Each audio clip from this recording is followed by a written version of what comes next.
Firman Tuhan hari ini mengambil topik Tuhan adalah gembala yang baik. Nah, dalam pembacaan firman Tuhan hari ini ada dua manfaat yang kita temui, yaitu ada janji Tuhan, yaitu yang pertama, takkan kekurangan. Ya, Tuhan berjanji kepada kita bahwa jika kita sebagai domba dan Tuhan sebagai gembala, maka kita tidak akan kekurangan. Apa maksud itu? Gembala selalu membawa domba-dombanya di padang hijau, padang yang banyak rumput hijau. Kalau sudah termakan semua oleh domba, dia akan berpindah lagi ke tempat yang lain. Dia menggiring domba-dombanya untuk menuju ke padang yang baru yang berumput hijau. Jadi gembala itu dia menuntun. Jadi pasti kita tidak akan kekurangan. Ikut Tuhan itu juga sama. Tuhan maha memiliki semua. Memiliki kekayaan, memiliki kehormatan, memiliki semua yang manusia inginkan secara dunia maupun akhirat. Tuhan juga memiliki surga. Yang dicari manusia sekarang tidak hanya kepada uang, harta kekayaan, emas, dan lain-lain kesenangan duniawi, tetapi yang diperlukan manusia itu sebenarnya adalah surga. Nah, Tuhan menjanjikan surga bagi manusia karena Tuhan sudah berkorban untuk manusia. Kalau manusia percaya kepada Tuhan, maka pasti akan masuk surga. Dan itu manusia tidak kekurangan, takkan kekurangan. Nah, kemudian yang berikut, baringkan di rumput yang hijau. Nah, arti kalimat ini paling menyenangkan untuk manusia. Baringkan di rumput yang hijau. Mungkin bisa kita bayangkan kalau kita tidur-tidur di rumput yang hijau, di rumput Jepang, di atasnya ada pohon yang rindang. Lama-lama pasti kita akan tertidur, tambah dengan angin sepoi-sepoi lagi. Ya, kayaknya itu sesuatu yang paling nikmat di tengah terik matahari. Tuhan menjanjikan membaringkan di rumput yang hijau. Memang banyak orang Kristen yang pastinya tidak Tuhan janjikan untuk selalu hijau. Tuhan tidak pernah berjanji langit akan selalu cerah. Pasti akan ada mendung, pasti akan ada cobaan. Tetapi di situ Tuhan janjikan bahwa baringkan di rumput yang hijau. Setelah hujan, setelah badai, setelah panas, pasti ada kedamaian. Setelah hujan akan ada langit yang cerah. Setelah badai akan ada pemulihan.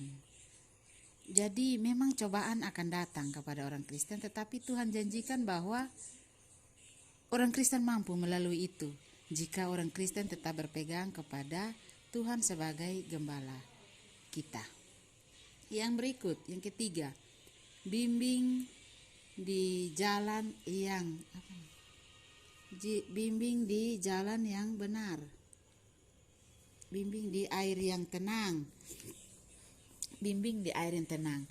Domba itu tidak hanya butuh rumput, dia juga butuh sumber air untuk dia minum. Domba butuh rumput dan air. Manusia pun demikian. Manusia tidak hanya butuh makanan saja, makan minuman duniawi, tetapi manusia juga membutuhkan sumber air yang dari Bapa di sorga. Butuh rohani, butuh baca firman, butuh dikenyangkan oleh roti yang dari surga, bukan hanya nasi yang kita makan sehari-hari. Nah, di sini ayat ini menjanjikan bahwa Tuhan menjanjikan akan dibimbing ke air yang tenang. Ya. Jadi domba itu selain dia butuh rumput, gembala juga akan membimbing dia ke air yang tenang. Tuhan juga akan menyertai kita. Yang keempat, menyegarkan jiwaku. Menyegarkan jiwaku. Kata menyegarkan itu berarti setelah lesu. Setelah lesu pasti akan disegarkan. Ada pergantian, ada pembaruan. Nah, kalau ada pembaruan,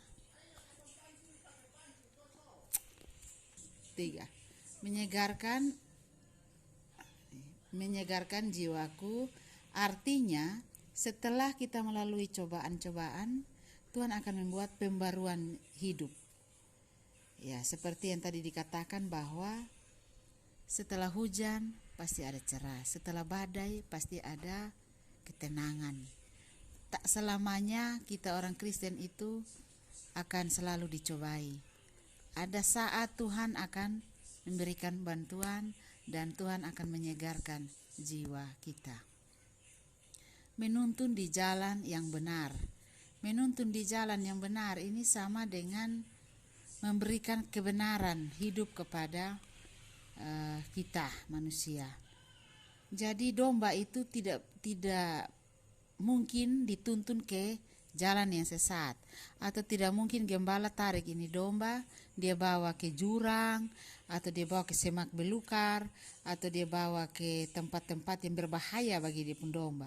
Pasti gembala akan tuntun dia pun domba di jalan-jalan yang bisa dilalui oleh domba, sehingga dia pun kaki tidak luka, dia pun badan tidak kena semak belukar atau duri-duri.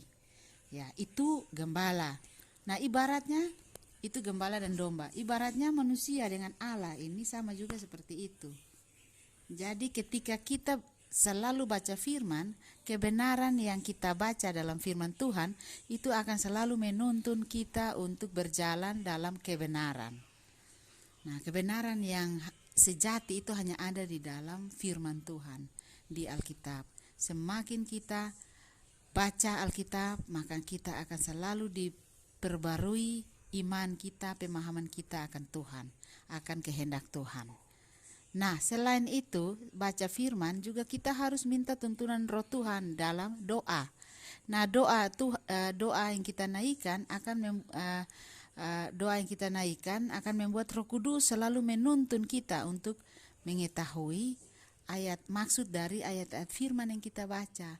Jadi tidak hanya asal-asal baca firman saja, tetapi kita juga harus terus berdoa sebelum baca firman dan berdoa supaya Tuhan memberikan Roh Tuhan, Roh Kudus untuk membarui hidup kita. Nah, selain janji-janji Tuhan itu ada juga hal-hal yang membuat kita mendapatkan manfaat dari mengikut Kristus atau mendapat manfaat kita sebagai domba dari Allah. Yang pertama, kita tidak takut bahaya. Ya, di sini dikatakan tidak. Nah, tidak takut bahaya itu jangan kita orang Kristen takut gelap, takut kuburan, takut beringin, takut minyak-minyak melati, takut bunga melati yang harum kita takut. Bilang itu buntiana pun tempat. Kita taruh cermin supaya bilang cermin yang sisir di luar supaya buntiana dong sisir rambut dan cermin supaya jangan ganggu manusia. Salah. Kita orang Kristen tidak boleh takut. Tidak boleh takut. Kenapa? Karena ada Tuhan. Dalam ketakutan itu rajanya kepada setan. Setan yang membuat kita takut. Kalau kita takut berarti kita punya raja itu setan. Jadi kita tidak boleh takut. Jangan nonton film horor lalu setelah nonton mulai ketakutan sudah. Tidak bisa tidur sendiri, jalan di dalam kegelapan juga tidak bisa berjalan sendiri, harus ada orang yang temani. Nah, ini karena kita takut bahaya. Kita takut dengan makhluk halus maupun orang lain. Bukan berarti tidak takut lantas berkelahi terus, tidak. Tidak takut bahaya artinya kita berusaha menghindar dari segala bahaya yang mungkin terjadi. Karena kita tahu bahwa roh Tuhan akan tuntun kita untuk menghindar untuk hal-hal yang ini.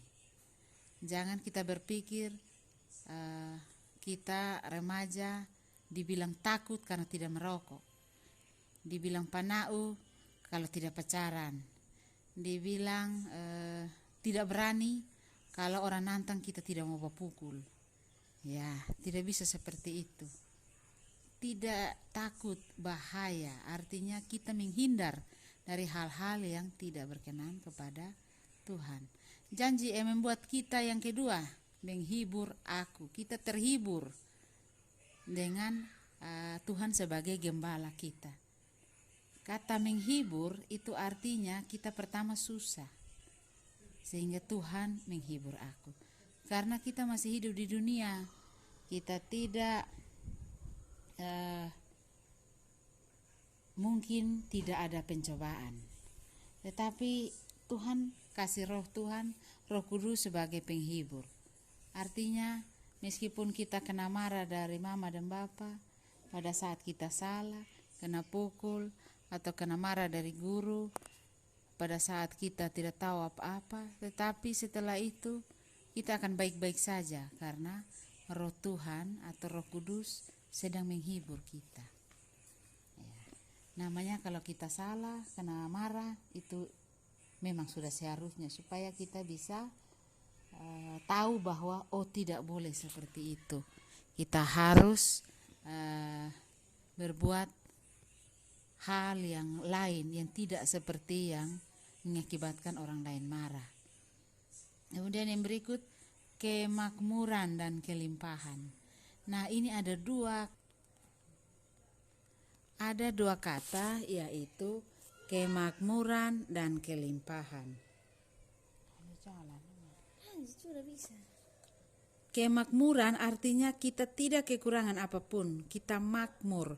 Makmur ini bukan secara arti harafiah atau yang sebenarnya bahwa kita punya banyak uang, kita punya banyak makanan, kita punya banyak harta kekayaan, tidak seperti itu. Kemakmuran yang dimaksud di sini yaitu kita memiliki kelimpahan, kita memiliki sesuatu yang bisa kita bagikan kepada orang lain. Ya. Ketika kita makmur, berarti kita berkewajiban untuk membagikan itu kepada orang lain. Ada sesuatu yang Tuhan titipkan bagi kita. Nah, itu baru bisa dikatakan makmur dan berkelimpahan. Ketika berkelimpahan, berarti ada milik orang lain yang ada pada kita, yang harus kita bagikan.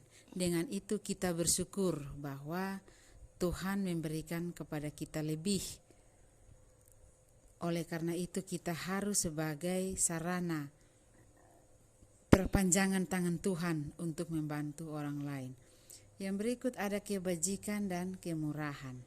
Nah, kebajikan ini dan kemurahan ini terkait dengan bagaimana hati kita ikhlas dalam memberi. Kemurahan ini kita mau menolong orang lain tanpa pamrih. Kita cepat peka terhadap kebutuhan orang lain. Kebajikan ini terkait dengan kebijaksanaan, hal-hal yang membuat kita beroleh hikmat Tuhan.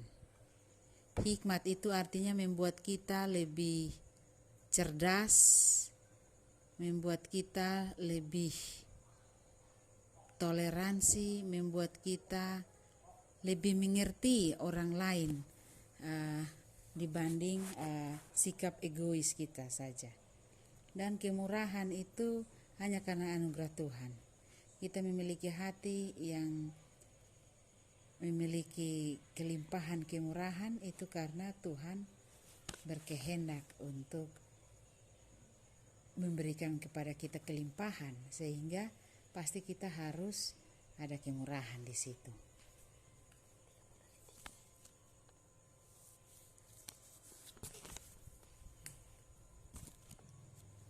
Jadi hari ini kita belajar tentang bagaimana Tuhan berhubungan dengan manusia seperti gembala berhubungan dengan domba. Jadi ketika kita menganggap bahwa Tuhan sebagai gembala kita dan kita adalah domba-dombanya, berarti kita harus mau untuk Tuhan atur seperti apa. Karena domba selalu mengikuti gembala, bukan gembala yang mengikuti domba. Sama seperti kita manusia juga, kita harus berjalan menurut kehendak Tuhan. Nah, untuk mengetahui kehendak Tuhan ada dua cara. Yang pertama, baca firman. Yang kedua, berdoa. Dengan kita baca firman dan berdoa, Roh Tuhan akan ada di dalam hati kita dan kita akan dipimpin oleh Tuhan sebagai gembala kita. Ya, jadi mari kita hidup sebagai domba-domba Tuhan. Mari kita berserah diri seutuhnya sebagai bagi Allah Tuhan Yesus yang adalah gembala kita, dan kita yakin bahwa Tuhan sebagai gembala tidak mungkin salah mengembalakan kita. Kita memiliki gembala yang luar biasa hebat, kita memiliki gembala yang begitu peduli dengan kita. Maka dari itu, lewat pengorbanan Tuhan, kita mesti bersyukur bahwa Tuhan masih menyayangi kita. Tuhan masih memberikan kepada kita kesempatan untuk kita bertobat dan kita berjalan dalam kehendak Tuhan. Demikian renungan kita hari ini. Tuhan memberkati kita semua. Sudah.